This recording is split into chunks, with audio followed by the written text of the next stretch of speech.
Hello, America. Welcome to your Leo Nation, where we believe in and support the rule of law. I am the chief, the happily retired chief, Mark Garrett.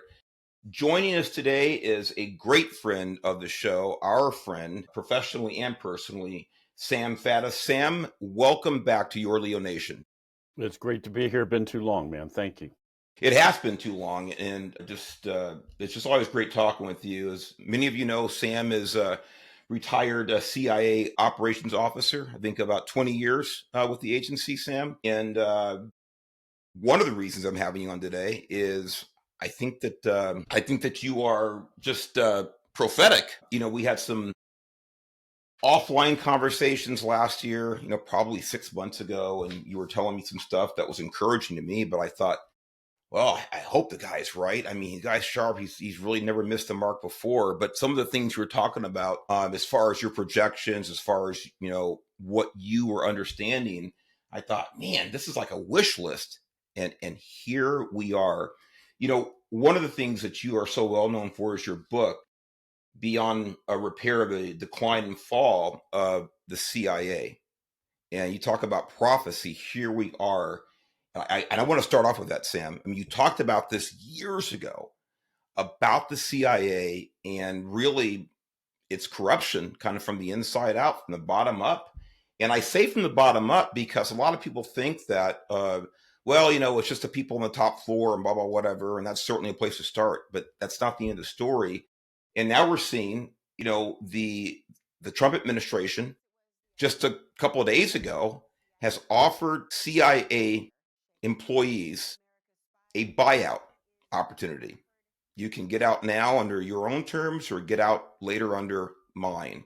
So I want to talk about that and what you think John Ratcliffe, the new director, is doing, and really how it relates to what you talked about years ago in your book.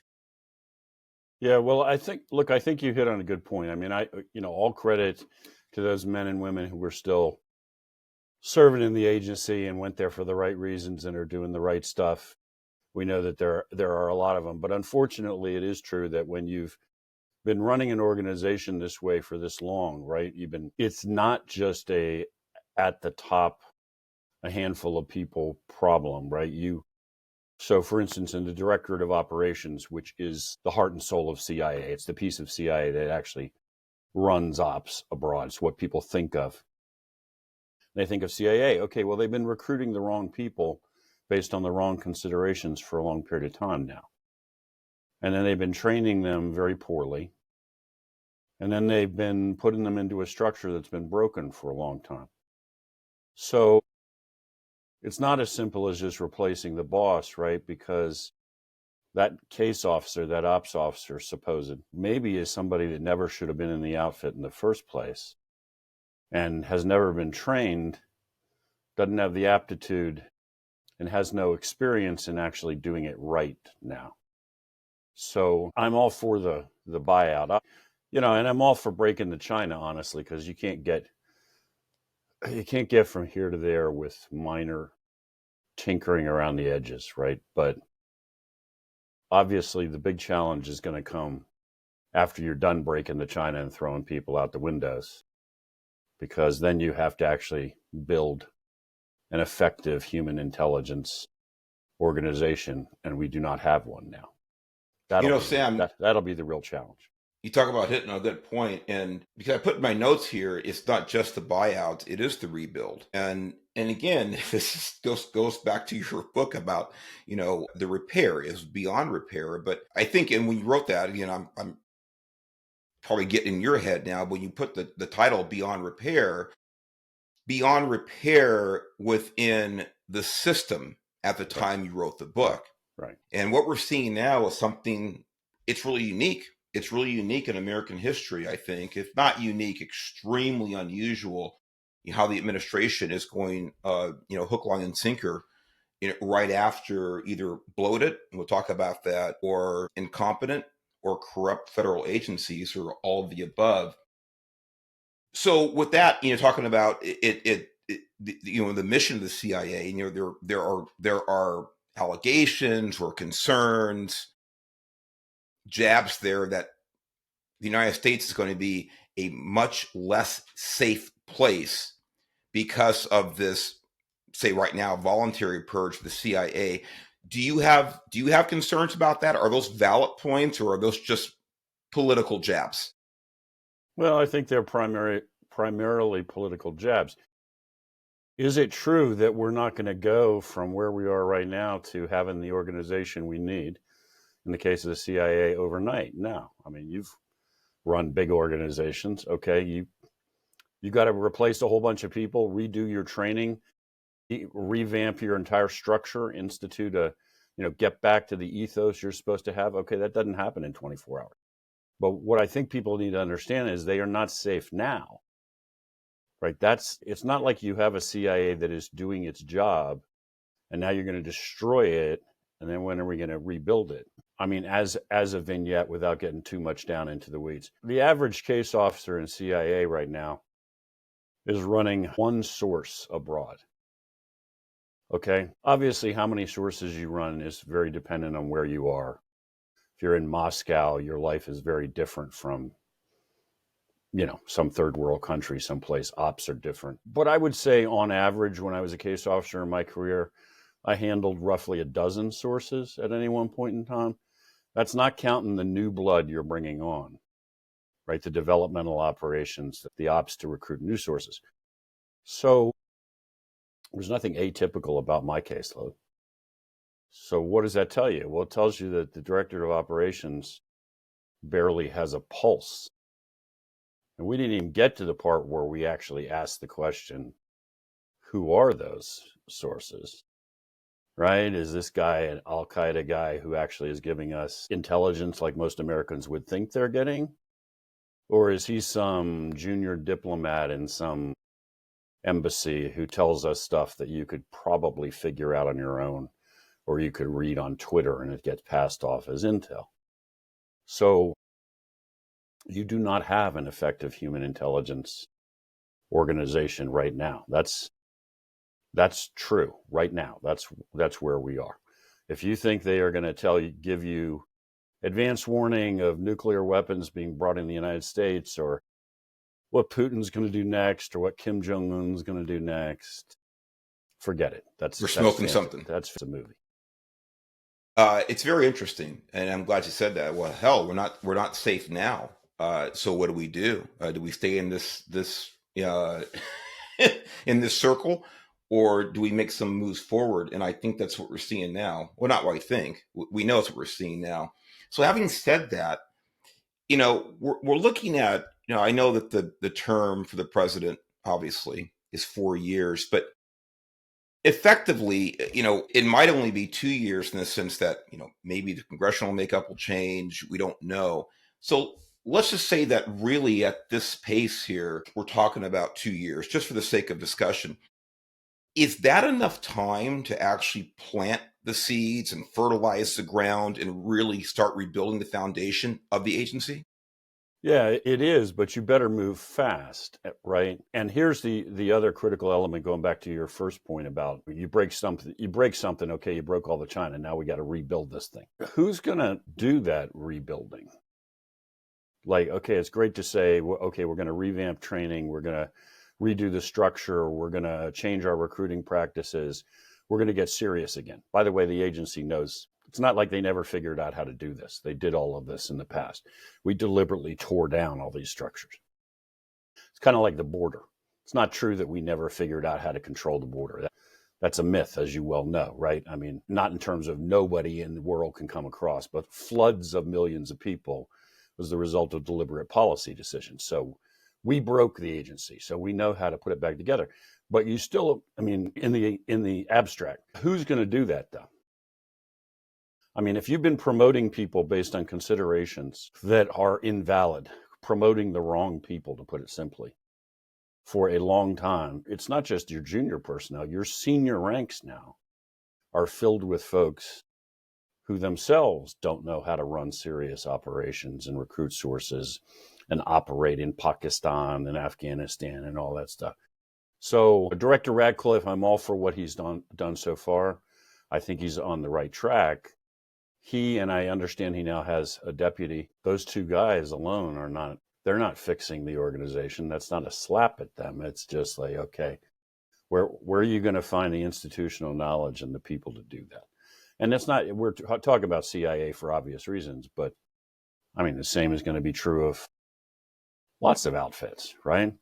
If you've been filling the top ranks of the FBI for a long time with guys based on political considerations of one kind or another, well, so who's your special agent in charge that's a real hard charging old school guy who's going to take over this thing and fix the place and bring it back to what it should be?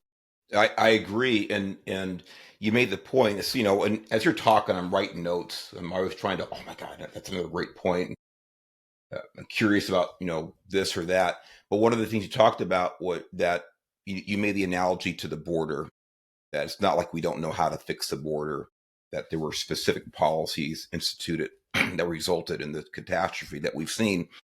And the same applies to CIA and other agencies. And this took place over decades, not over months or years. First of all, kind of in a philosophical or strategic sense, why did we see the destruction of the mission, of the initial mission of the CIA? If you can, in a nutshell, what's your opinion about that? Why did we see the CIA and other agencies come to what we see today? Well, I always break it down into sort of two factors. One is politicization, by which I mean, obviously, DEI considerations. I'm speaking in shorthand, but not just that, right?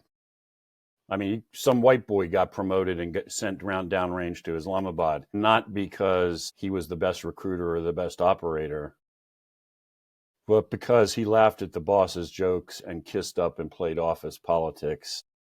And so he's somebody's favorite. So it's not just, it's not just DEI or ethnicity or gender, a lot of other considerations. The other thing is just bureaucratization. All these federal agencies start off as kind of lean, mean, aggressive outfits. And then over time, what's the law of bureaucracies? They just get bigger and more cumbersome and more complex. And now you got a case officer sitting in Pakistan talking to an Al-Qaeda guy, and he somehow managed to get this dude to trust him. And he's on the verge of getting this guy to formally agree to work for us, the actual formal recruitment, which is all, as you can imagine, about your skills, your personal bond, your capacity to figure out what makes this guy tick, what buttons do I push, what will motivate this guy. But in the end, that dude that's sitting in that safe house, that Pakistani, that Al-Qaeda guy, he's not going to work for the USG or CIA when he says yes. He's going to work for the case officer who he now trusts, right? Right. As it would be with any source, right? Well, I trust you. I'm not signing on to the outfit.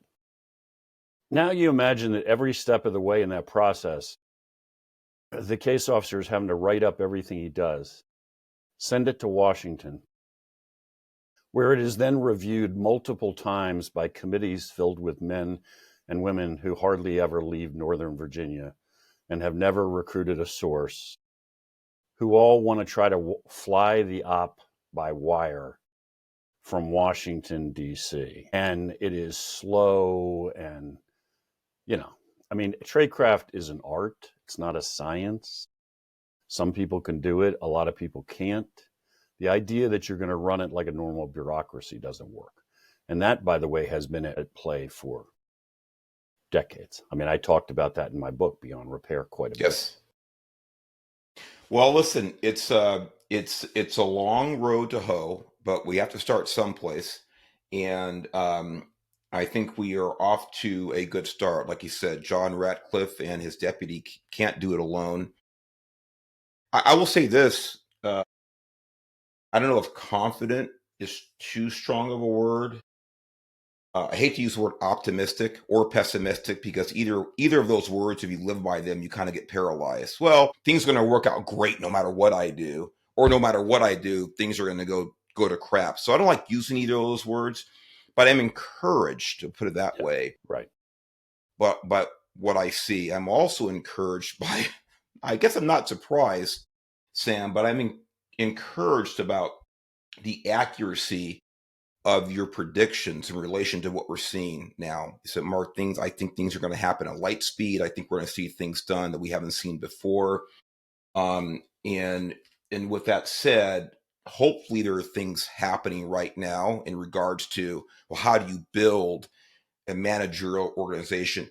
I hope those things are happening. I don't know about it. I really do. So I am encouraged. So, time will tell. Now, one of the things that we know is these executive orders, these bureaucratic actions by directors like John Ratcliffe and Marco Rubio, these actions are not limited to, obviously, the CIA. We're seeing, in broader scope as well. And one of those is the Department of Justice. And just recently, everything's recent. I mean, this administration is just a few weeks old, not even yet. We saw the termination of about 12 of Jack Smith's DOJ attorneys by this administration. And the administration was clear. President Trump was clear. The administration in general was clear about why that was. And that's because they felt that there's no way that you can have these types of officials working in a Department of Justice that sought to really undermine the current president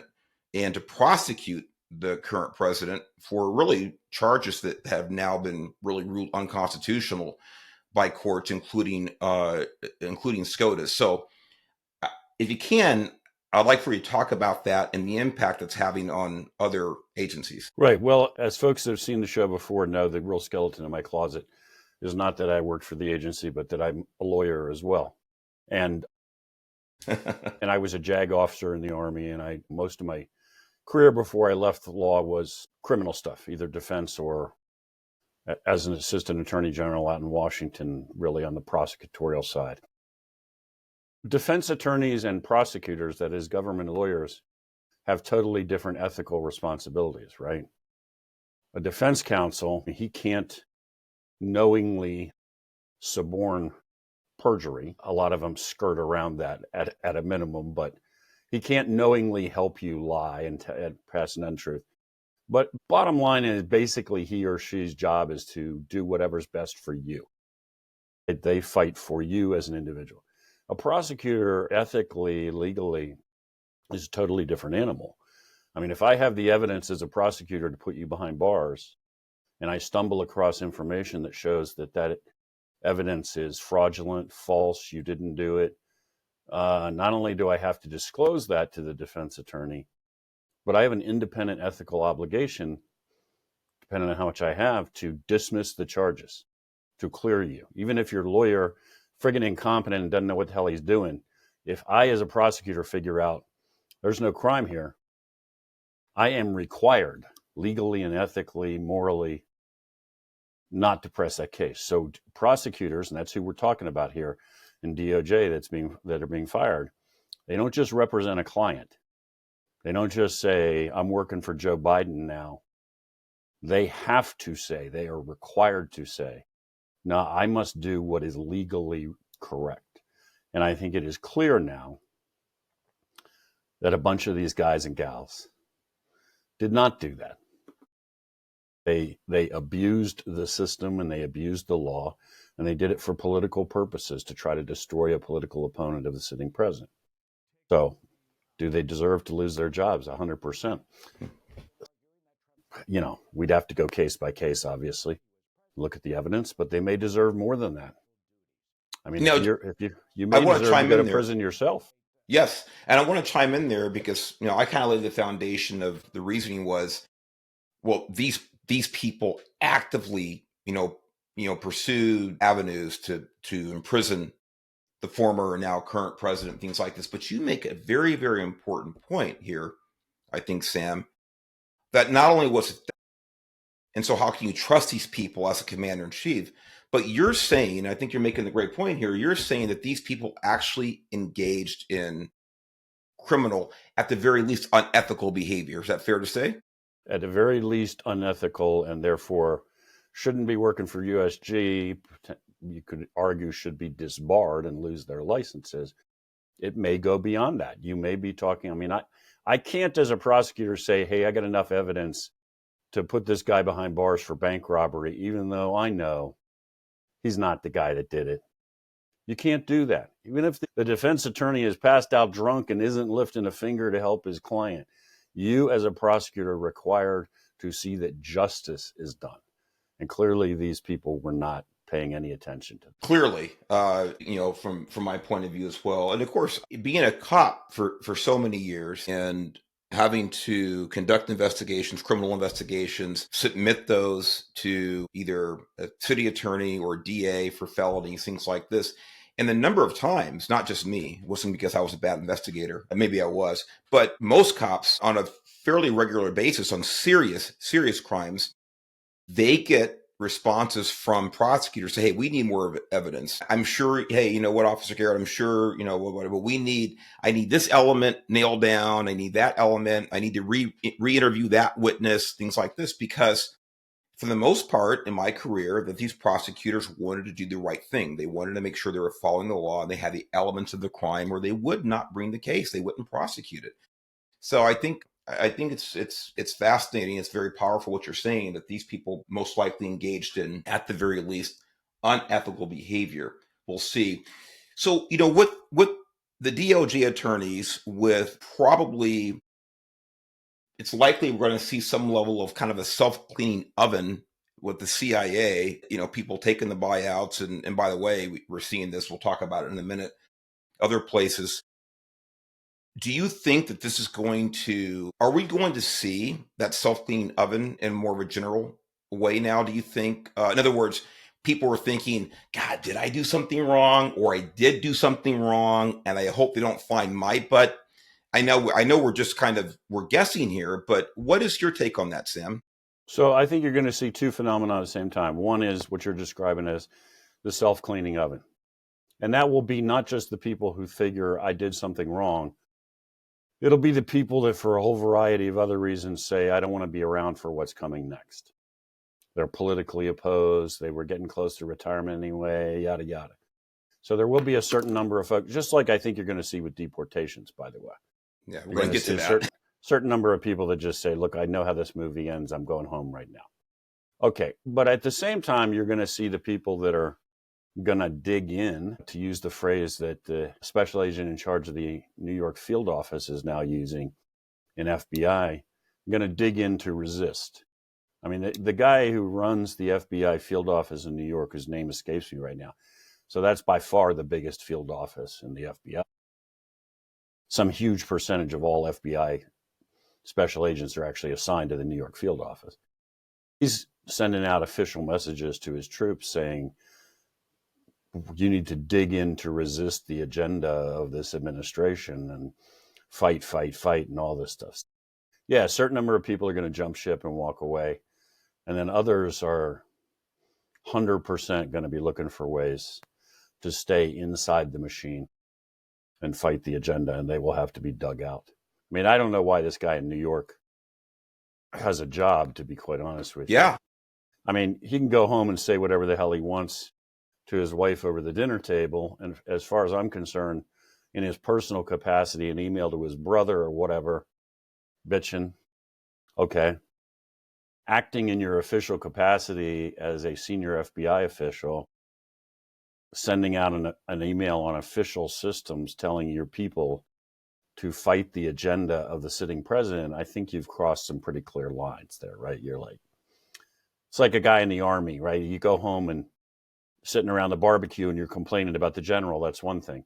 Standing up and doing a video in uniform as Staff Sergeant so-and-so, criticizing the commanding general, that official capacity thing is pretty clear, I think, for most organizations. Well, I know it was clear in my organization, and Sure. and I think everybody who has two brain cells and a set of principles is obviously going to disagree with the chain of command on it from time to time or all the time, whatever it is, but it's your job to carry out those directives. Like you said, if you disagree with them, you know, in your personal life, and that's just the reality. Or at the very, I say most, is that you get on the phone with the boss and tell him how screwed up he or she is in a one-on-one conversation. So I'm going to do this, but I'm going to do it reluctantly and not enthusiastically, but I'll follow your orders. Or I'm going to retire tomorrow because I think you're an absolute idiot. That all those things are appropriate. 100%. I think that it's interesting. I'll plead ignorance to. I didn't know about that FBI the field. Not a SAC with the FBI, or Yeah, a special agent in charge. a Yes. special agent in charge. I wasn't familiar with that particular case, but I can't possibly see how the Trump administration is going to let this play out not to their benefit. I'll say that. I just somehow this is going to 100%. backfire, and it's going to be a large canary in the coal mine for other people who just don't retire or hold the company line. So with that, I want to move into USAID, USAID, or US scam, which is probably more appropriate, Sam. And again, I'm not gonna belabor the fact or the all the stats about all these ridiculous and quite frankly American undermining conduits and NGOs that this agency's been dealing with for who knows how long. By the way, I will say this, including I just read this morning. In fact, I think I took a screenshot of it just for this morning about one of these pipelines. It's really a money laundering operation when you look at it in so many ways. Ended up funding George Soros, the now, thank God, former DA in Los Angeles County. I forget how much money they actually got from USAID through, I think it was one or two steps, and went right to his campaign. It's taxpayer money. And, so now Elon Musk is in there, and now it's kind of been absorbed temporarily by the State Department by Marco Rubio. Mm-hmm. And, I want to get your take on that. This is, and again, like I said, I'll plead ignorance. I didn't know what the hell USAID is or was until just, a week ago. So I don't know if you're familiar with it before. What is your take about the ramifications of this? And by the way, why are so many people in a particular party pushing back so hard about simply having the books open and finding out where the money's going? Right. So USAID used to exist in a different form under a different name, and I'm spacing on the exact name, something similar. Before it became this is years ago now, it became a completely independent agency. So there were programs like this run under the rubric of the Department of State. Nothing like the scale we're talking about now. And then USAID was created and became friggin' Frankenstein's monster. And it's, a couple of dimensions. One is, obviously, there's nobody there who's actually thinks they're accountable to the U.S. taxpayers. So there's anybody who's got a bright idea at USAID, and they're the ones who think it's a bright idea, just decides to spend millions of dollars on name any stupid idea you can come up with. They're all there. And they're all there, literally funding transgender surgeries in Guatemala and, just madness. You can't think of the most insane thing you can think of, and they will still have thought of something crazier. So first of all, there's the just wasting money element, the fiscal irresponsibility element of this, which is enormous because we're not talking about trivial stuff. We're talking about billions of dollars. Then, even worse, is the political agenda here, and something that sure smells a lot like corruption here, right? And not just pushing a political agenda, but manipulating the American people and getting involved. In all kinds of things that you're like, guys should be within 10 miles of that. So for instance, there's so much information coming out that everybody's having a hard time digesting it all. Yes. But one of the things I was digging into yesterday was huge amounts of U.S. government money going to fund the alleged news platform Politico, reasonably well known if you follow American politics. So basically, as far as I can tell, USG has been keeping Politico afloat and keeping them in business. Not minor amounts of money, huge amounts of money. Okay, well, that seems totally inappropriate to begin with. Why the hell are we funding them? But then you start looking at what Politico was involved in. They helped bury the Hunter laptop story. They helped push the 51 supposed spies letter. All of these critical points where clearly the agenda was get Biden in the White House or keep him in the White House and destroy Trump and MAGA. And Politico is way out front on all these issues, but it's the US government that's paying that pretend private platform to do this. And now you're like, okay, well, this is way more than just wasting money. This is immoral, almost certainly illegal. The US government, in effect, is maintaining fake private news sources to influence the American people. And I use in Politico as an example only because I read at some length about it yesterday, but I've seen in passing all sorts of similar information coming out about connections between USAID money and all sorts of political actors. Of course, theoretically, once upon a time, they were supposed to be doing things like helping people in West Africa develop free and fair electoral systems or something like that. That was figure out how to conduct an actual democratic election. And now they have morphed into we're manipulating and controlling politics in the United States. It's really terrifying. One of the hard things here is Trump can, I'm sure, cut the budget. He has definitely put Rubio back in charge so they can rein in this. I believe USAID was created by statute. Mm-hmm. Congress created it. Mm-hmm. So to actually formally kill the thing will require going back to Congress. Mm-hmm. And as you noted, I mean, the Democratic Party is going to try to make this a case of Trump's a dictator, Trump's a Nazi, Trump's destroying, Trump's against these political agendas, that kind of thing. So they're going to try to make a cause out of it. Yes, they are. And it's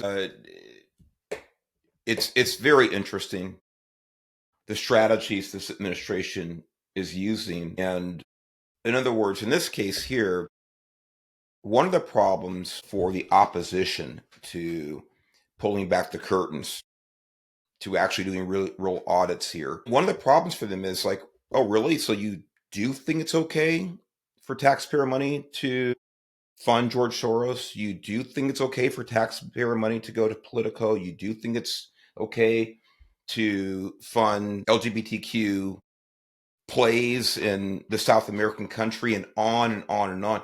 They're going to have to make that argument as to why those are good and proper and ethical uses of taxpayer money. So it's, again, people are going to be forced to really reveal what they stand for and why they stand for it.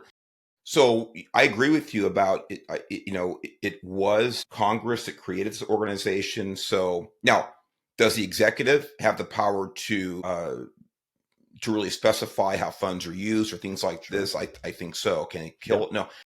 But this sets up the argument now. This brings things to light. It peels back the curtain. Everything's in the sunlight now. And I think this is the bigger strategy. Okay, you know what? If I go out and I aim to achieve these 100 things and I achieve 50, that's 51 more that's ever been achieved in the last 30 years. So I think that's what we're looking at here. And I'm glad that we're going down that road. By the way, if you would entertain me here, this was actually from John Hatami. This was one of the candidates that ran against George Gascon in Los Angeles County. He's still an assistant DA now. And I know John, but this is he posted it on X this morning. USAID gave $27 million to the Tides Center and Foundation, who in turn gave millions to Fair and Just Prosecution, and who was in a part of Fair and Just Prosecution, George Gascon. So this is really the money laundering operation, one small example. And if anybody thinks that even that one example is okay, then you're the one who does not believe that government should be reined in, that there should be more oversight. Again, that is just one tiny example. So I want to, the last topic I want to hit on here, and I think it's so important because it's really, if there was one overriding, all-consuming topic in the 2024 campaign, it was immigration. And under that umbrella was deportation. And then candidate Trump said that he was going to engage in the largest deportation effort really since President Eisenhower, and bigger than that. And bigger because it has to be, because we have so many more illegal aliens in the country than we did back in the mid 1950s. So one of the things that he proposed, President Trump, just was it a week ago now, I guess, probably, that, you know what, let's go ahead and use Guantanamo Bay for the worst of these worst illegals in our country. We can put 30,000 people there. And what does the opposition do, Sam? They blow up. Oh, you're crazy. Oh, this is absolutely ridiculous. Just a couple of days ago, we see the first flights into Guantanamo Bay with the worst criminal aliens. And I want to get your take on that, and really what you project as I say outcome because it's going to be a long process, but the process. What do you think about the process, the deportation efforts? Well, look, I think the Gitmo thing is brilliant. If there's one thing that Donald Trump clearly knows backwards and forward and is a grand master of, it is negotiation. And negotiation is all about leverage. Anytime I was actually ever interrogating a guy we had in custody over abroad, we weren't torturing anybody, beating anybody, hanging them by their heels. I just start by making it clear, look, bro, you're in a cage and the CIA has you, which means there's no justice system here. You're an enemy combatant. We caught you on the battlefield. So you live the rest of your life in a box until such time as you make yourself valuable enough to me to get out of the box. So I have all the cards, and you're already locked up, and you will stay here forever, again, because this is not a criminal justice gig. You are an enemy combatant, and this war's going on forever, so we'll hold you forever. Over to you. And then let him go back to the cell for a while and give him a few days.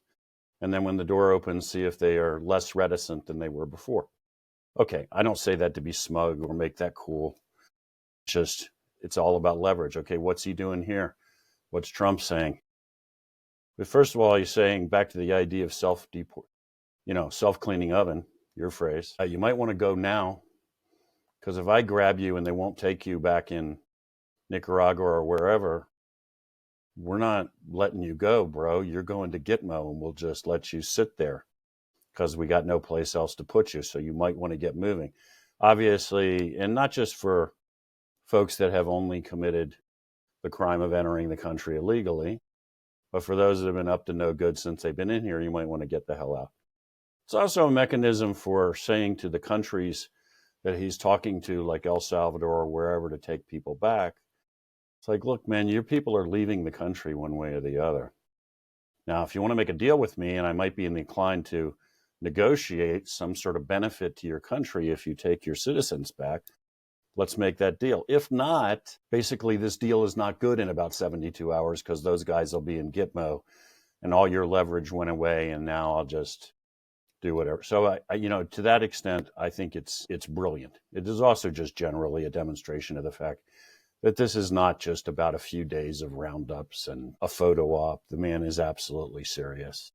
He is absolutely serious. And Sam, you and I are both old enough to remember a former president by the name of Ronald Reagan. And what I'm going to refer to now, at the time, I remember he was absolutely maligned, attacked, and labeled as, I won't use the word evil, but when he fired the air traffic controllers who went on strike, and he said, either you're back at work, I think it was 72 hours. Yep. He gave them 72 hours to get back to work, or they're fired. Now, this is really important, I think, because this relates to the power of any president to actually direct agencies. Maybe he can't dissolve them, but he can certainly direct them. Yes, he can. And so that's what we're seeing now with President Trump. But the point about the firing of those air traffic controllers who went on strike, he said, listen, this is a national security, a public safety issue. You can go back to work, you can negotiate, blah, blah, blah, but you cannot be at work. And so people didn't think that he would fire them because, well, if you fire air traffic controllers, how are their planes going to fly? And things still worked, and we got past it.